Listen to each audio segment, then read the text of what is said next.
నమస్తే welcome to Andhraprabha.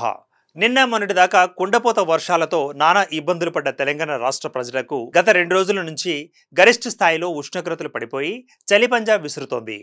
చలికాలం ప్రారంభం కావడంతో రాష్ట్రంలోని పలు ప్రాంతాలలో అత్యల్ప ఉష్ణోగ్రతలు రికార్డు స్థాయిలో నమోదవుతున్నాయి. రాబోయే 3 రోజులు చలి తీవ్రత భారీగా పెరిగే ఛాన్స్ ఉందని హైదరాబాద్ వాతావరణ శాఖ తెలిపింది. సాధారణ స్థాయి కన్నా 2-3 డిగ్రీల సెల్సియస్ వరకు తక్కువగా నమోదు కానున్నట్లు పేర్కొంది.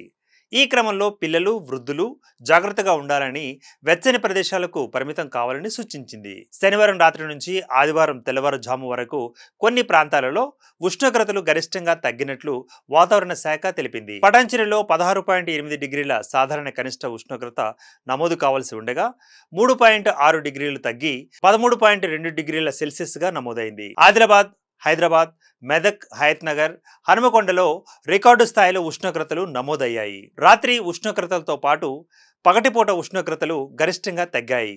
సోమవారం రామగుండంలో సాధారణం కన్నా 3 డిగ్రీలు తగ్గి 29 డిగ్రీల సెల్సియస్ గరిష్ట ఉష్ణోగ్రత నమోదైంది.